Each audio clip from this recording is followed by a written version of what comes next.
want you to hit me as hard as you can.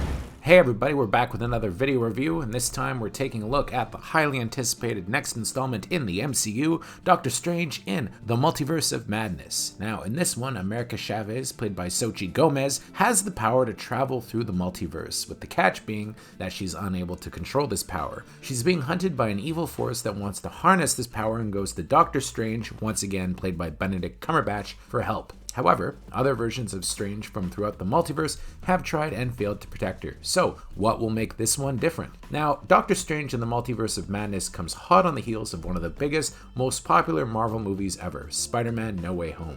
Well, that means that this Doctor Strange sequel definitely has a good chance of blowing the box office gross of its predecessor out of the water. It also has incredibly high expectations built in by the last film. After all, that movie gave us not one, not two, but three Spider-Man and introduced the multiverse. How does Doctor Strange and the Multiverse of Madness stack up? Truth be told, this isn't one of the A+ Marvel movies. It's not meant to be the epic Spider-Man No Way Home was, with this living up to Kevin Feige's promise that this would be the Marvel version of a horror movie. It's not scary, but it definitely has some kind of supernatural stuff going on, and some thrills and a couple of chills. In that vein, it succeeds at times thanks to the inspired choice of Sam Raimi to direct. But just like a lot of the solo MCU movies, it feels like a bridge before the next huge installment, and I must say, it gets off to quite a plodding start. Part of it may be due to the fact that Doctor Strange, at least in the films, isn't the most compelling Marvel character. Now that's no dig against Benedict Cumberbatch, but would you put him in the upper pantheon with any of the Avengers outside of maybe Hawkeye, who I must say gets dissed by Strange in this? Poor Hawkeye.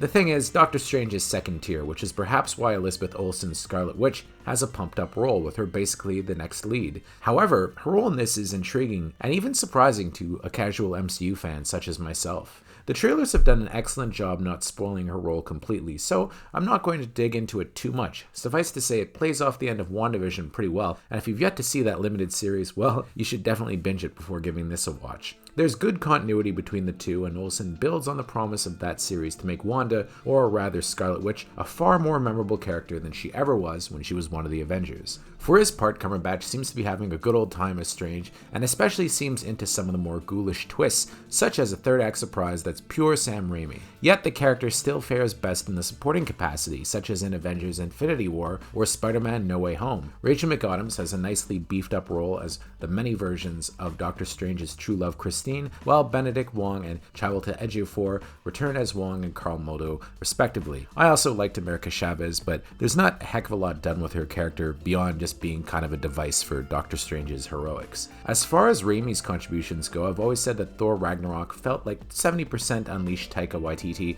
and 30% MCU movie making by committee. Doctor Strange in the Multiverse of Madness reverses the formula in that it feels like 30% Sam Raimi and 70% Marvel committee. There are times when Raimi's vibe really comes into its own, such as the great third act or the ace Bruce Campbell cameo. But the film's first half is very mediocre, with it feeling like generic MCU stuff that's not much better than what you see on Disney+. However, the movie seems to exist mainly for the cameos, many of which fans have already guessed, and should make for a very vocal audience if you see this at one of the early shows. While the cameos aren't quite as mind-blowing as the early reports suggested, there are some excellent ones, although what they mean for the MCU is still up in the air and likely depends on fan reaction. Doctor Strange and the Multiverse of Madness also benefits from a good score by Danny Elfman, who's always at his best working with Raimi. He has fun nodding at the Marvel legacy with his jaunty score, which marks his return following Avengers Age of Ultron, and it also incorporates a couple of neat Easter eggs if you're a fan of Marvel stuff going way back. While some of you may be disappointed to learn that Doctor Strange in the Multiverse of Madness isn't the next Winter Soldier or Civil War, you should still be happy in that it's a lot better than Eternals was, and even better than Black Widow 2, if a cut below Shang-Chi and the Legend of the Ten Rings. In the end, my review doesn't really matter too much because you're going to see it anyway, and as well you should, because it's a Marvel movie. You need to go see it in theaters. But it's definitely a mid-level outing at best. Still, even mid-level Marvel isn't that bad. In fact, I still pretty much enjoyed this, and I give it a 7 out of 10. Every night, I dream the same dream. And then...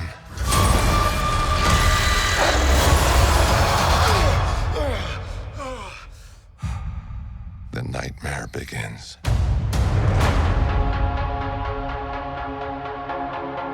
I did what I had to do. To protect our world. You cannot control everything, Strange. You opened the doorway between universes, and we don't know who or what will walk through it. Wanda, what do you know about the multiverse? Viz had his theories. He believed it was dangerous. He was right.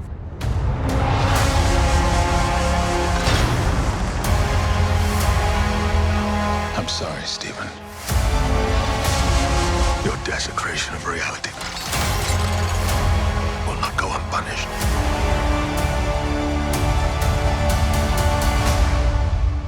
We should tell him the truth.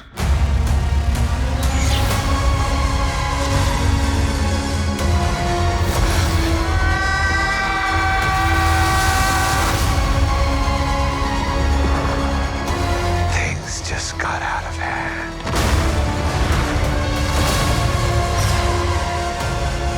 You break the rules. Look out!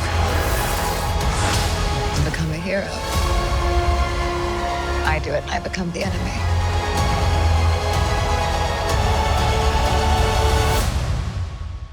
It doesn't seem fair.